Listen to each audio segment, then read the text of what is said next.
The sun was starting to go down over the desert in Afghanistan. Captain Sarah Mitchell sat in her Black Hawk helicopter on the base. The big blades above her head were slowing down after a long day of flying supplies to different camps. She was tired.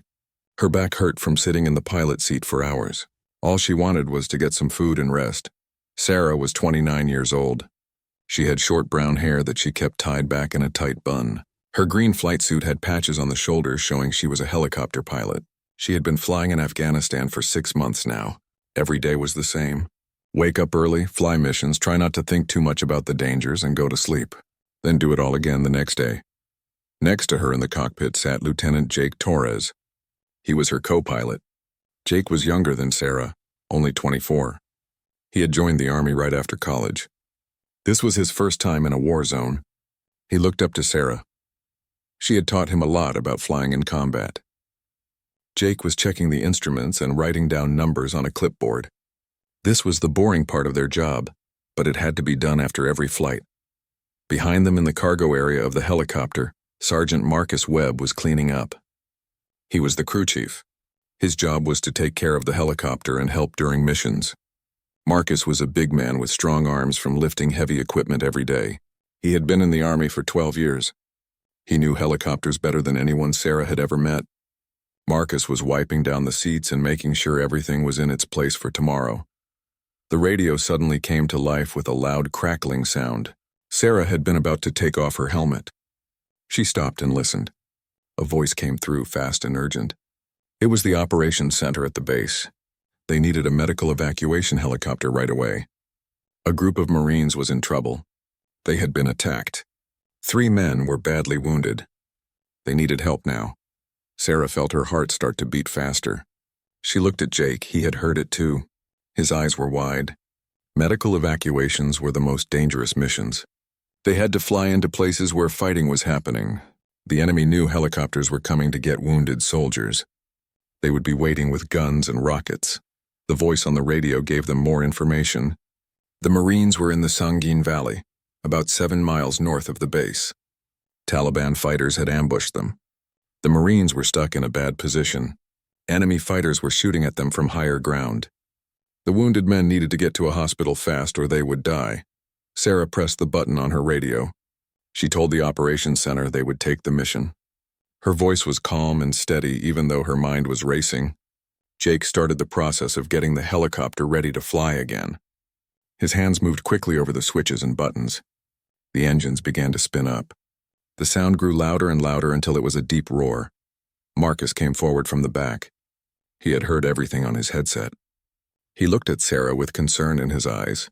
He told her that the intelligence report said that area was very dangerous. There were many enemy fighters there. They had rockets that could shoot down helicopters. The sun was also going down. Flying at night made everything harder and more dangerous. Sarah knew all of this. She had read the same reports. The Sangin Valley was one of the worst places in Afghanistan. Many soldiers had been killed or wounded there. The Taliban controlled most of the area. They knew the land well. They could hide easily in the rocks and trees. But none of that mattered right now. Marines were dying. They needed help. Jake told Sarah that the 2 Apache helicopters that were supposed to protect them had problems. One had an engine issue. The other had a broken gun system. The mechanics were working on them, but it would take at least 30 minutes to get them flying again. Maybe longer. The operations center said they could wait for the Apaches before going to get the Marines. 30 minutes seemed like a short time. But Sarah knew it wasn't. When someone was bleeding badly, every minute mattered. The human body could only lose so much blood. After that, even the best doctors couldn't save them. She had seen it happen before. Soldiers who might have lived if help had come just a little bit faster. Sarah thought about her younger brother. His name was Michael. He was a Marine. He had served in Afghanistan 2 years ago. He had been in firefights just like the one happening right now in the Sangin Valley. He had told her stories about what it was like to be pinned down by enemy fire. How scared he had been. How he had prayed that help would come. How his buddies had kept him alive until a helicopter arrived. Michael had made it home safely. He was back in the United States now, working as a mechanic and going to college. But Sarah knew he was lucky. Not every Marine came home. She thought about the mothers and fathers of the men who were wounded right now. They were probably at home having dinner, watching TV, with no idea their sons were fighting for their lives in the desert thousands of miles away. Sarah made her decision. She told Jake they were going now. They couldn't wait. Jake nodded. He didn't argue. He trusted her judgment. Marcus went back to the cargo area to get the medical supplies ready. He also called the door gunners on the radio. Corporal Lisa Rodriguez and Specialist Mike Johnson came running from the barracks. They climbed into the helicopter and got behind their machine guns. The tower at the base radioed Sarah again. The controller's voice was worried. He strongly suggested they wait for the Apache helicopters. Going in without protection was very risky. The Taliban would see them coming. They would try to shoot them down. One helicopter alone was an easy target. Sarah understood the risk. She wasn't being careless or stupid. She had thought about all the dangers. But she also understood something else. Those Marines on the ground didn't have time to wait. While everyone sat around discussing whether it was safe enough, those men were bleeding. Their friends were trying to keep them alive with basic first aid. It wasn't enough. They needed real medical care. They needed a hospital, and the only way to get them there was to fly in and get them. She pressed the radio button again. She told the tower they were taking off. Her voice left no room for discussion. The helicopter lifted off the ground. The base got smaller below them as they climbed into the sky. The sun was lower now, painting everything orange and red. It would have been beautiful if Sarah had time to notice. Jake checked the map and gave her the heading to fly. Sarah turned the helicopter north. They stayed low, following the shape of the land. This made them harder to see from far away. The helicopter flew fast over the desert. Sand and rocks stretched out in every direction. There were small villages here and there, and dried-up riverbeds cutting through the brown earth. Through her headset, Sarah could hear the radio chatter from the Marines on the ground. Staff Sergeant David Chen was the platoon sergeant. He was calling out positions and giving orders. Sarah could hear gunfire in the background of his transmissions. Lots of gunfire. The fight was intense. Chen's voice was strong and clear, but Sarah could hear the stress underneath. He was trying to keep his men organized and fighting while also trying to save the wounded. The flight to the Sangan Valley would take about 8 minutes. Sarah counted every second. She kept the helicopter moving as fast as it could safely go. Jake watched the instruments and the map. Marcus and the door gunners checked their weapons and got ready. Everyone knew what was coming. They were flying into a battle. The enemy would shoot at them. There might be rockets. The helicopter could be hit. They could crash. They could die, but Sarah didn't think about that. She thought about the Marines waiting for them. She thought about Staff Sergeant Chen trying to save his men. She thought about the wounded soldiers lying on the ground, bleeding, scared, hoping someone would come. She thought about her brother and how someone had risked their life to save him when he needed it. The helicopter flew on through the evening sky. Ahead of them in the valley, Marines were fighting and dying. And Sarah Mitchell was bringing her crew straight into the middle of it. She had made a choice. Turning back was not an option. It never had been. Those Marines needed help, and she was going to give it to them no matter what happened. The minutes passed. The valley got closer. Sarah's hands were steady on the controls. Her jaw was set. Her eyes were focused. Behind her, her crew was ready. They trusted her. They would follow her anywhere, even into hell itself. And that was exactly where they were going. The helicopter flew low over the desert. Sarah kept it close to the ground, following the hills and valleys. This was called nap of the earth flying. It was harder to do, but it kept them hidden from the enemy for as long as possible. If they flew high, the Taliban fighters would see them coming from miles away. Flying low gave them a better chance. Jake was watching the map on his screen. He told Sarah they were 4 miles out from the Marines' position. 4 miles didn't seem like much, but in a helicopter flying into combat, every mile felt long. Sarah could feel sweat running down her back inside her flight suit. It wasn't from the heat. It was from the stress of what they were about to do. Through the radio, she could still hear Staff Sergeant Chen. He was talking to his Marines, telling them where to shoot, encouraging them to stay strong. Between his words, Sarah heard the constant sound of gunfire. It was a mix of different weapons, the sharp crack of rifles, the deeper thump of machine guns, and occasionally the boom of grenades or rockets exploding. The battle was intense. Chen updated them on the situation. The Taliban had them surrounded on 3 sides. The Marines were trapped in a dried riverbed. It was the only cover they had. The enemy was up on the hills shooting down at them. Every time a Marine tried to move, bullets would hit near them. They were stuck. The 3 wounded men were getting worse. They needed to be evacuated right now. Sarah asked Chen if there was a place to land. He gave her coordinates for a small flat area near where his men were. It wasn't much, just a patch of rocky ground, but it was the best they had. Sarah memorized the location. She would have one chance to get this right. If she picked the wrong spot or came in at the wrong angle, the helicopter could crash or they might land right in the line of fire. As they got closer, Sarah started to see the valley ahead. It was a narrow cut in the desert, with steep rocky hills on both sides. There were some scraggly trees and bushes scattered around. The dried riverbed ran down the middle like a scar. This was where the Marines were trapped. This was where she had to land. Then she saw the first tracer rounds. They were bullets with special chemicals in them that made them glow. They looked like bright streaks of light flying through the air. The Taliban was shooting at something. Probably the Marines. As Sarah got closer, more tracer rounds appeared. It looked like deadly fireworks. Red and orange streaks crisscrossing the valley. Jake saw them too. He told Sarah there was a lot of fire down there. More than the intelligence reports had said. The enemy had more fighters in the area than anyone thought. This was bad, very bad. But Sarah kept flying. She had come this far. She wasn't going to turn around now. Marcus came on the radio from the back. He told Sarah he had eyes on the Marines. He could see their position. He could also see Taliban fighters moving on the hills. There were a lot of them. Maybe 30 or 40. They were trying to get closer to the Marines. If they got too close, they could overrun the position. The Marines were doing their best to keep them back, but they were running low on ammunition. The door gunners, Corporal Rodriguez and Specialist Johnson, got ready. They pulled back the charging handles on their M240 machine guns. The loud click-clack sound meant the guns were ready to fire. As soon as they got close enough, they would start shooting at the Taliban positions to give the Marines some help. Suddenly, the radio in Sarah's helmet came to life with a new voice. It was the operations center back at the base. The voice was sharp and commanding. It was the base commander, a colonel. He had been listening to everything. He ordered Sarah to pull back immediately. He said the area was too hot.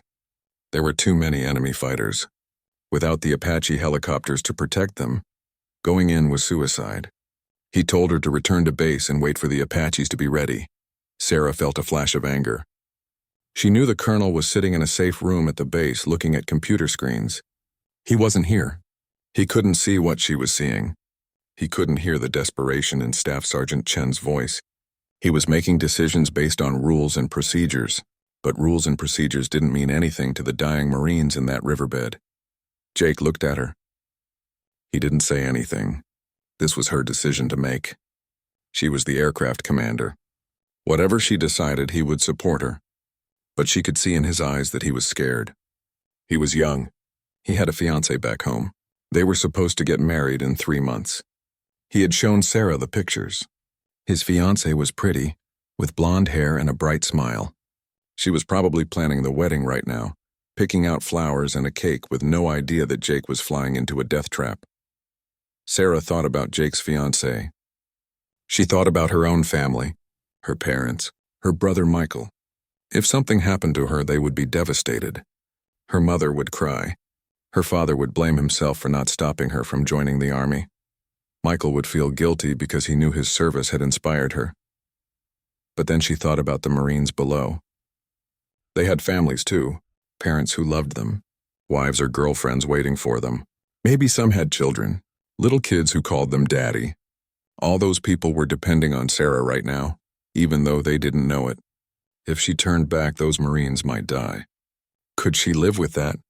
Could she go home and look her brother in the eye, knowing she had abandoned his fellow Marines when they needed help? Sarah made her decision. She pressed the radio button. She spoke clearly and firmly. She said negative. Going in, 2 words. That was all. But those 2 words changed everything. The colonel on the radio started to argue, but Sarah switched to a different frequency. She didn't have time to debate. She had Marines to save. Jake took a deep breath. He accepted her decision. He started calling out information to help her fly. Airspeed, altitude, distance to the landing zone. His voice was steady even though Sarah knew he was terrified. This was what training did. It let you function even when you were scared out of your mind. The helicopter dropped lower. They were almost there now. Sarah could see the Marines clearly. They were in a defensive circle in the riverbed, all facing outward, guns pointing in different directions. She could see muzzle flashes as they fired at the Taliban positions. She could also see 3 men lying on the ground in the center. Those were the wounded. Other Marines were with them, trying to help them while also watching for enemy fighters. The Taliban spotted the helicopter. Suddenly, all their guns seemed to turn toward Sarah's Black Hawk. Tracer rounds started coming their way. At first, they were wide, missing by dozens of feet. But the enemy fighters were adjusting their aim. The rounds got closer. Sarah heard a few bullets hit the helicopter's armored hull. They made a sharp pinging sound like someone throwing rocks at a metal shed. Corporal Rodriguez and Specialist Johnson opened fire with their machine guns.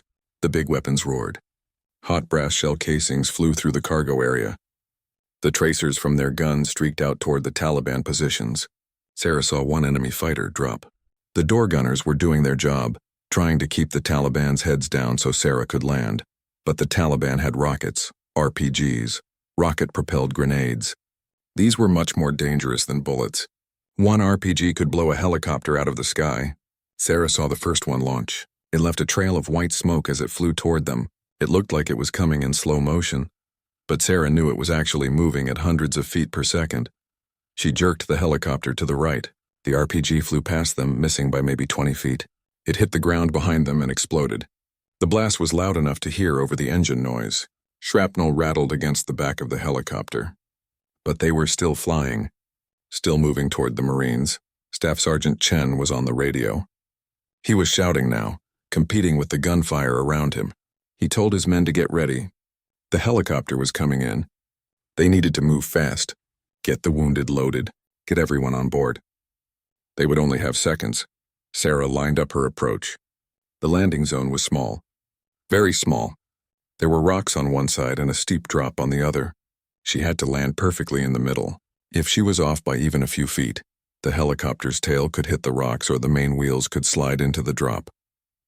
Either would be a disaster. Jake was calling out her altitude. 50 feet, 40 feet, 30 feet. Sarah's hands were tight on the controls. She was barely breathing. She had done hundreds of landings, but never one like this. Never while people were actively trying to kill her. Never with so much depending on getting it right. More bullets hit the helicopter. One went through the thin metal skin in the cargo area. Marcus shouted a warning, but no one was hit.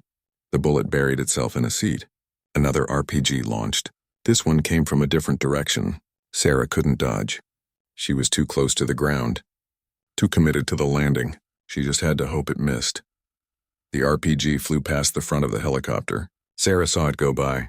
So close she could see the details of the warhead. It missed the spinning rotors by inches. If it had hit the rotors, they would have crashed instantly. Everyone would have died. But it missed. Just barely, but it missed 20 feet. 10 feet. The ground was rushing up. The helicopter was shaking from the wind and the engine strain. Sarah was fighting the controls, making tiny adjustments, keeping them steady. 5 feet. The dust from the helicopter's rotors was everywhere. It filled the air like a brown fog. Sarah could barely see 10 feet in front of her. This was called a brownout, and it was one of the most dangerous things that could happen to a helicopter on the ground. She couldn't see if the Marines were clear of the rotors. She couldn't see if Taliban fighters were getting closer. She was flying blind while sitting still. The only thing she could do was trust her crew. Marcus was outside guiding the Marines to the helicopter. The door gunners were still firing their machine guns, trying to keep the enemy back. Sarah kept her feet steady on the pedals and her hand firm on the collective control. The helicopter wanted to drift in the wind. She had to fight it constantly to keep it in one spot. Through the radio, she heard Staff Sergeant Chen. He was shouting commands to his men. Move faster. Watch the rotors. Keep your heads down. Stay together. His voice was hoarse from yelling over the gunfire all day, but he never stopped. He kept his men organized even in the middle of chaos. That was what good sergeants did. The first wounded Marine on board was Lance Corporal Tommy Rodriguez. He was only 19 years old. He had been hit in the chest by a bullet. The bullet had gone through his protective vest where the plates didn't cover. It had collapsed his lung. He was struggling to breathe. Every breath was painful and weak. His face was gray. His lips were turning blue. Without help soon, he would die. Corporal Lisa Rodriguez, the door gunner, left her machine gun to help him. She and Marcus worked together. She wasn't related to the wounded Marine, but they had the same last name. It made it feel more personal somehow. She cut away his uniform to see the wound better. There was blood everywhere. She took a special seal from the medical kit and put it over the hole in his chest. This would help his lung work a little better. But he needed surgery. Real surgery in a real hospital. This was just keeping him alive for a few more minutes. The second wounded Marine was being carried to the helicopter now. His name was Private First Class James Walker.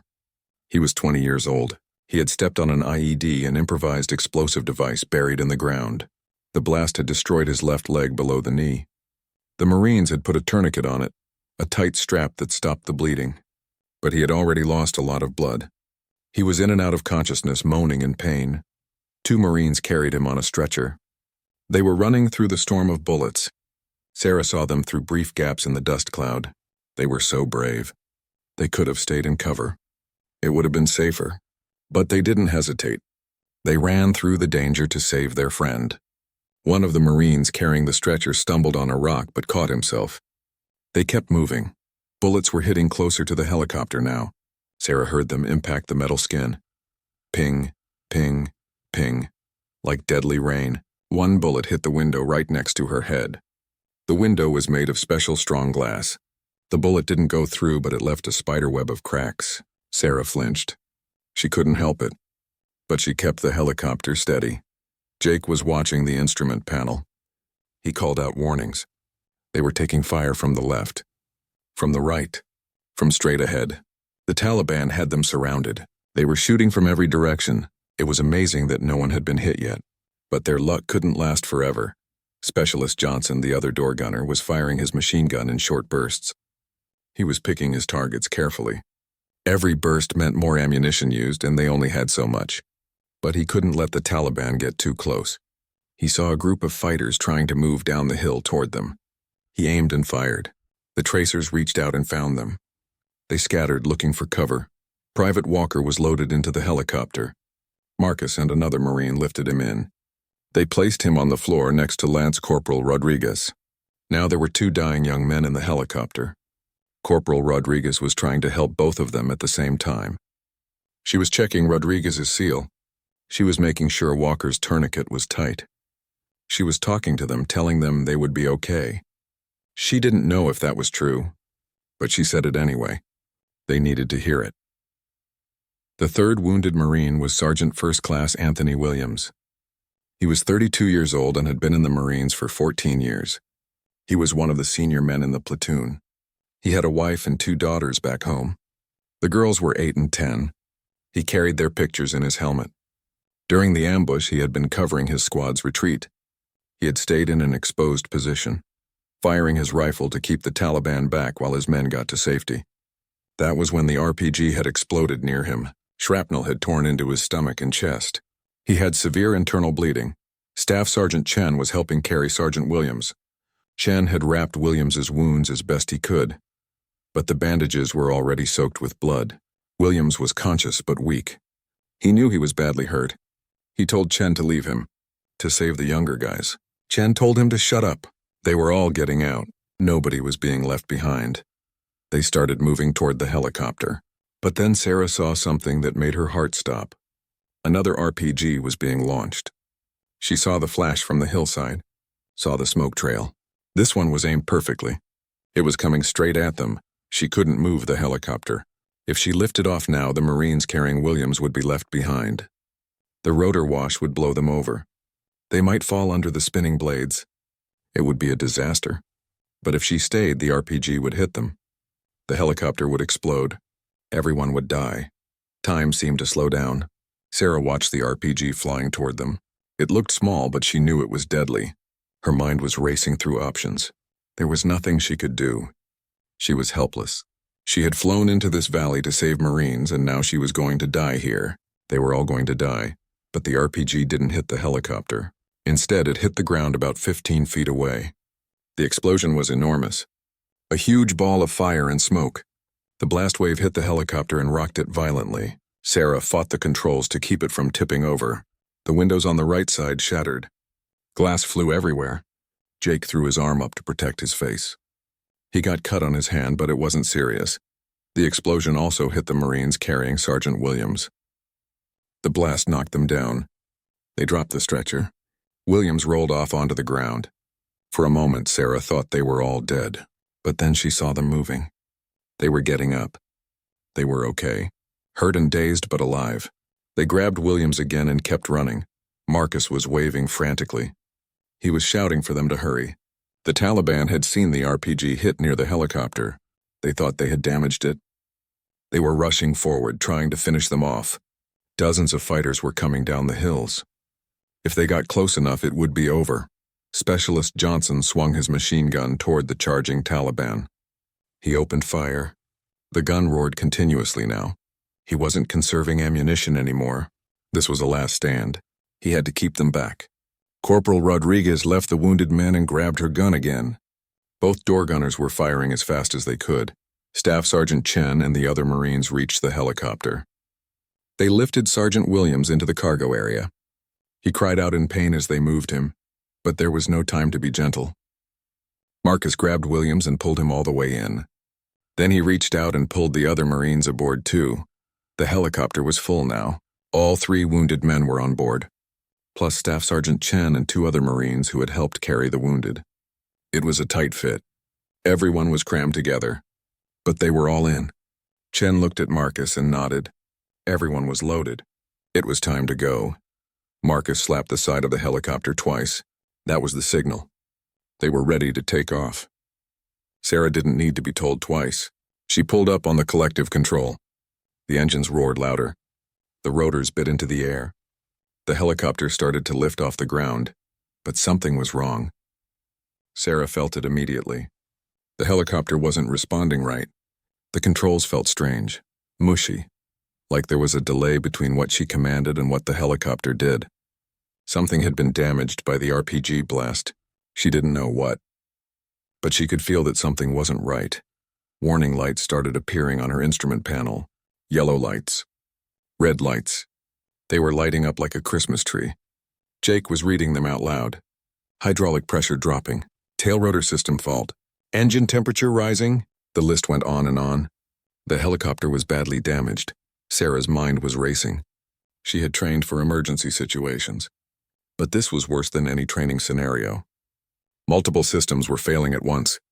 The helicopter was responding sluggishly. They were still over the landing zone, still in the kill zone. The Taliban was still shooting. She had to get them out of there. But the helicopter might fall apart at any second.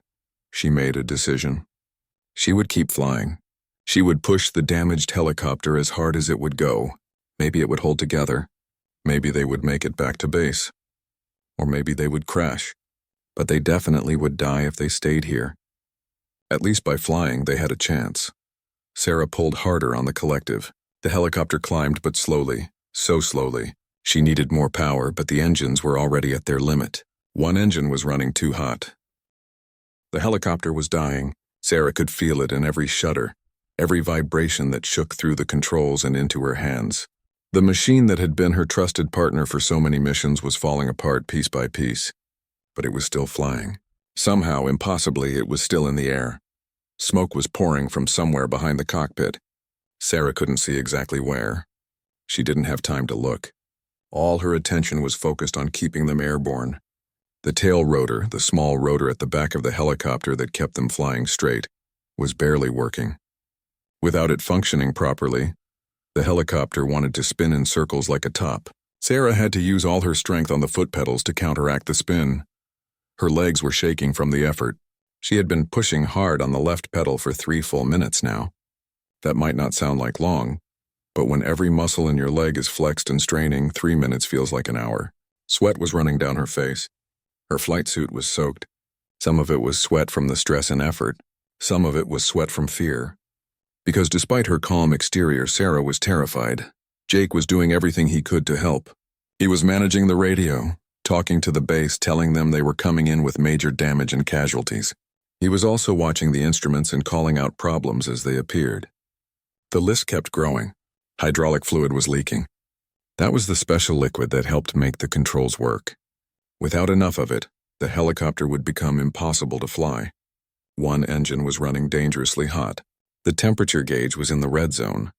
If that engine failed, they would lose half their power. They would fall out of the sky, but the engine kept running. It should have quit already. Sarah knew that. The temperature was too high. Something inside should have melted or broken by now, but it kept going. Maybe it was luck. Maybe the engine was just tougher than anyone thought. Or maybe, Sarah liked to think, the helicopter knew that people were depending on it.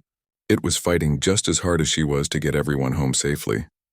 In the back of the helicopter, a different kind of battle was being fought.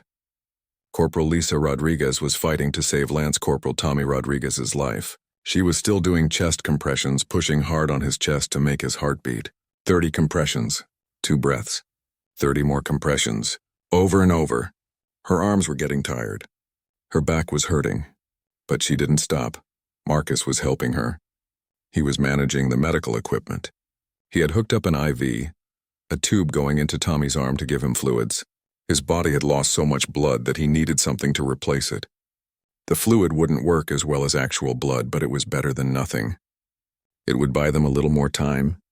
Then Tommy's heart stopped again. Corporal Rodriguez felt it. His chest went completely still under her hands. She shouted for the defibrillator. This was a machine that could shock the heart and make it start beating again. Marcus grabbed it and pulled it out of the medical bag. He tore open Tommy's shirt completely and placed the pads on his chest. The machine started analyzing Tommy's heart rhythm automatically. Everyone held their breath. The machine beeped and said it was ready to shock. Marcus made sure no one was touching Tommy, then pressed the button. Tommy's body jerked from the electrical shock. They waited. Nothing. His heart didn't start. The machine said to shock again. Marcus pressed the button a second time. Another jerk. Still nothing. Corporal Rodriguez went back to chest compressions. She was breathing hard, talking to Tommy, telling him to fight, telling him not to give up. His face was gray. His lips were blue. He looked dead.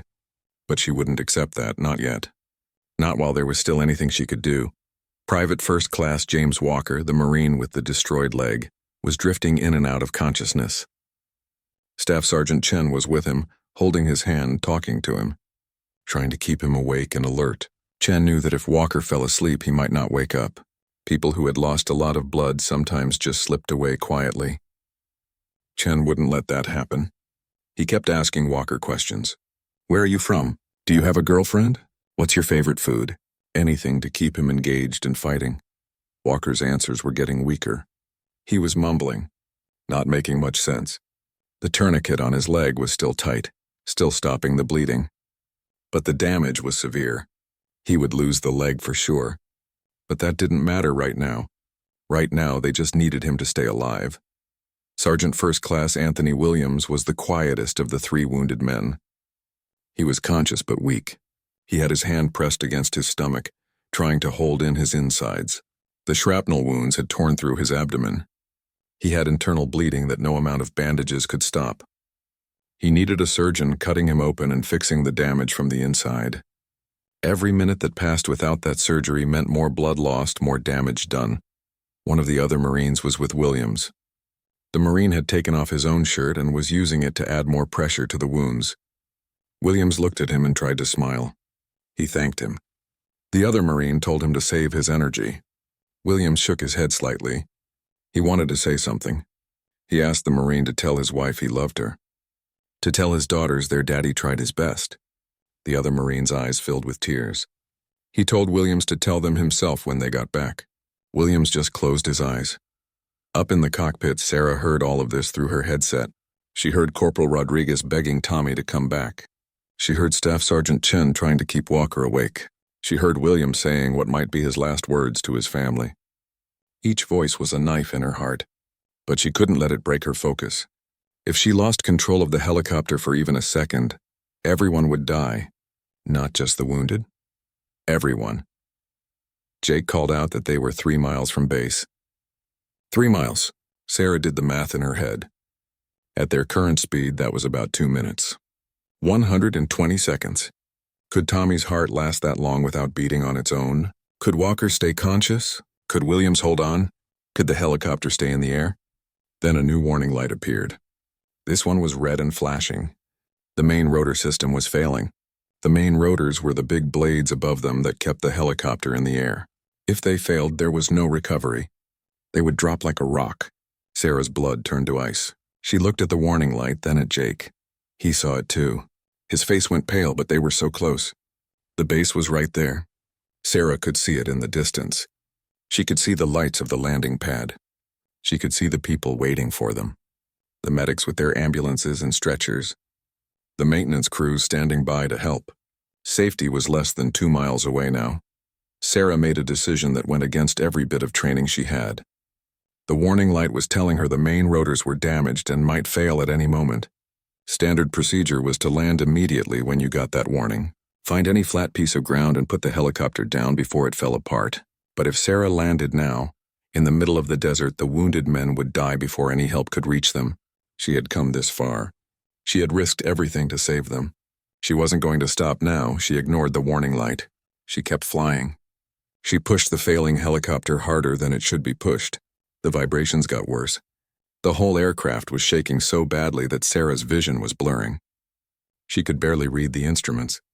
But she didn't need the instruments. She could see the base. That was all she needed. Jake understood what she was doing. He didn't argue. He didn't tell her to land. He just braced himself and got ready for whatever happened next. He started calling the base, giving them updates. He told them they were coming in emergency, multiple systems failing, expect a hard landing or crash. He told them to have the fire trucks ready. Behind them, something good finally happened. Corporal Rodriguez shocked Tommy's heart a third time. This time, after a long, terrible second of waiting, his heart started beating again, faint and irregular but beating. Tommy gasped and took a breath on his own. Corporal Rodriguez almost cried with relief. She kept her hands on his chest, feeling his heart, making sure it kept going. She told him good job. Told him to keep fighting, just a little longer. Marcus checked Tommy's pulse. It was weak but there. He looked at Corporal Rodriguez and nodded. They had him back, for now. But he needed to get to a hospital immediately. His heart could stop again at any moment. They were in a race against time. The helicopter flew on. 1 mile from base, Sarah could see individual people now. She could see the ambulances parked and waiting. She could see the trauma teams in their gear. Just a little farther. Just hold together a little longer. But the helicopter was at its limit. Sarah felt something break in the tail rotor system. There was a loud bang from behind them. The helicopter started spinning to the right. Sarah pushed the left pedal all the way to the floor, but it wasn't enough. They were spinning faster and faster. She couldn't stop it. She had seconds to make a choice. She could try to control the spin and maybe crash in a better position.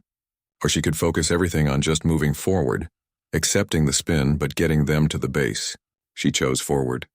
She pushed the throttle up, giving the engines more power. The helicopter lurched ahead, spinning as it flew. For a moment, nobody moved. Everyone in the helicopter just sat there, breathing hard, trying to process what had just happened. They were alive. Against all odds, against logic itself, they were on the ground and alive. The silence felt strange after all the noise. The engines were off. The rotors were winding down. No more gunfire. No more explosions. Just silence. Then the world exploded into action. The trauma teams rushed forward. They had been waiting, ready. The side door of the helicopter was yanked open. Medics started climbing in, assessing the wounded. They moved with practiced efficiency, checking vital signs, preparing the men for transport. More hands reached in to help lift the stretchers out. Sarah tried to let go of the controls. Her hands wouldn't move. Her fingers were locked in position from gripping so tightly for so long. She had to consciously tell each finger to straighten. It hurt, everything hurt. Her arms felt like they were on fire. Her legs were shaking uncontrollably from the strain. She looked down and saw her hands trembling. Jake reached over and put his hand on her shoulder. He didn't say anything. He didn't need to. They both understood what they had just been through. They both knew how close they had come to dying. His hand on her shoulder told her everything. "We made it, you did it. We're okay." Outside, Lance Corporal Tommy Rodriguez was the first one taken out. The medics worked on him as they carried him to the ambulance. Corporal Lisa Rodriguez, the door gunner who had fought so hard to save him, jumped out of the helicopter and ran alongside the stretcher. She was still talking to him, encouraging him, telling him to hold on. The medics were putting a breathing tube down his throat to help him breathe. They were moving fast. Every second mattered. Private First Class James Walker was next. He was barely conscious.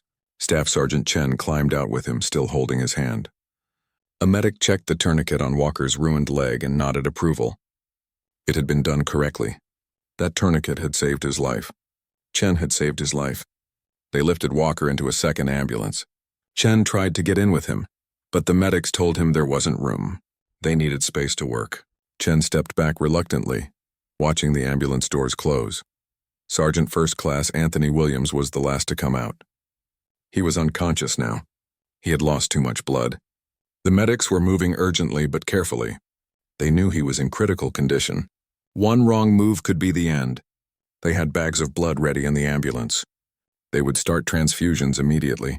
A surgeon was already scrubbing in at the hospital, waiting for Williams to arrive. They lifted him out and into the third ambulance. As soon as all 3 ambulances had the wounded Marines loaded, they took off toward the base hospital. Their sirens wailed as they raced across the base. Sarah watched them go. She felt empty. Exhausted, she had done her part. Now it was up to the doctors and surgeons. She had gotten the Marines here alive. Whether they stayed alive was out of her control now. Marcus, the crew chief, climbed out of the helicopter. His uniform was covered in blood. None of it was his own. He looked at the helicopter and shook his head in disbelief. The aircraft was destroyed. There were bullet holes everywhere. Dozens of them. The tail section was mangled from the RPG explosions. Hydraulic fluid was leaking from multiple places, forming puddles on the ground. Smoke was still rising from one of the engines. A maintenance chief came over to inspect the damage. He walked around the helicopter slowly, taking notes. He stopped and looked at Marcus. He asked how they had flown this thing back to base. Marcus just shrugged. He didn't know. It shouldn't have been possible. But somehow Sarah had made it happen. The maintenance chief came to the cockpit. Sarah and Jake were still sitting there, gathering their strength to climb out. The chief looked at Sarah through the broken window.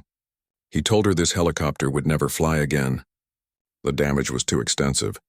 It would be stripped for parts and scrapped. Sarah just nodded. She had known that from the moment they landed. The helicopter had given everything it had.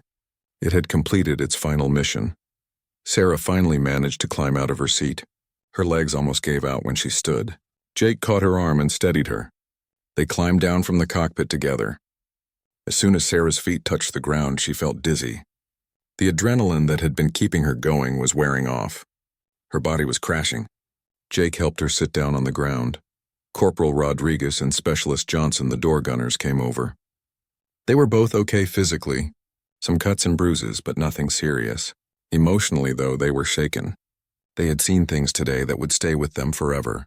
Johnson kept looking at his hands. They were still shaking. Rodriguez had tears running down her face.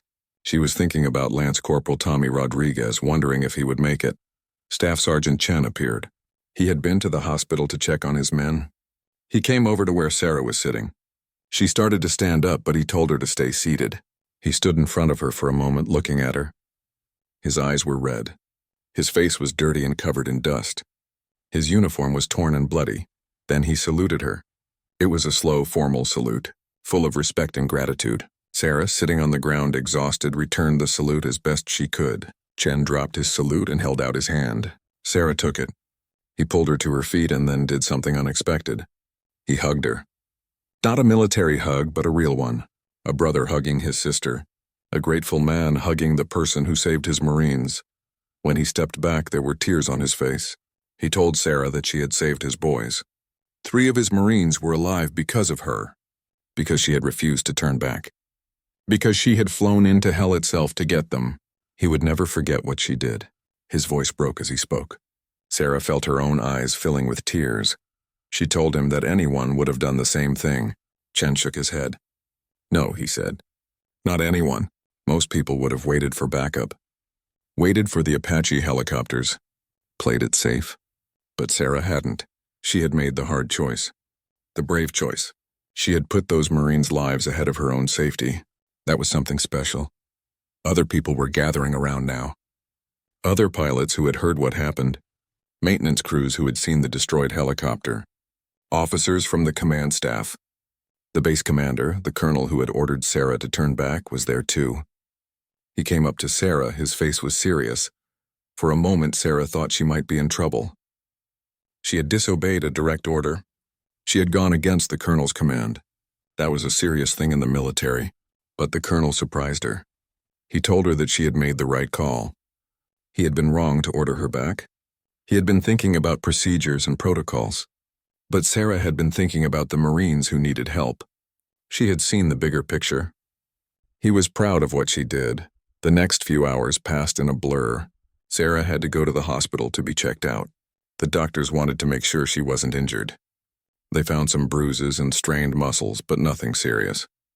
Mostly she was just exhausted. They told her to rest, to take some time to recover. She agreed, but said she wanted to check on the wounded Marines first. The doctors took her to the surgical ward. All 3 Marines were in surgery. The operations would take hours, but the doctors were cautiously optimistic. Lance Corporal Tommy Rodriguez's heart was beating on its own again. His lung had been repaired. He had a long recovery ahead, but he would probably make it. Private first class. James Walker had lost his leg below the knee, just as everyone expected. But the rest of his leg had been saved. He would be able to use a prosthetic. With physical therapy, he would walk again. Sergeant First Class Anthony Williams was the most critical. He had needed multiple blood transfusions. The surgeons were working to repair the internal damage. It was touch and go, but he was strong. He was fighting. Sarah sat in the waiting area outside the surgical ward. She didn't want to leave until she knew they were all okay. Jake sat with her. So did Marcus and the door gunners. Staff Sergeant Chen and the other Marines from the platoon were there too. They all waited together, sometimes talking quietly, sometimes just sitting in silence. Hours passed. Finally, a surgeon came out. He looked tired but satisfied. All 3 surgeries had been successful. All 3 Marines were stable. They were being moved to intensive care. They weren't out of danger yet, but they had made it through the worst part. Everyone in the waiting room let out a collective breath they didn't know they'd been holding. Sarah finally allowed herself to relax. She leaned back in her chair and closed her eyes. They had done it. Against impossible odds, they had done it. 3 young Marines who should have died in that valley were alive. They would go home to their families. They would recover. They would have futures. And Sarah had given that to them. In the days that followed, the story of what Sarah had done spread throughout the military. It became the kind of story that people told each other. A legend. The female Black Hawk pilot who refused to turn back, who flew into a kill zone without backup, who landed under heavy fire, who kept a dying helicopter in the air through sheer skill and determination, who saved 3 Marines. The Army wanted to give Sarah a medal. The Distinguished Flying Cross, one of the highest awards for aviation heroism. Sarah didn't want it.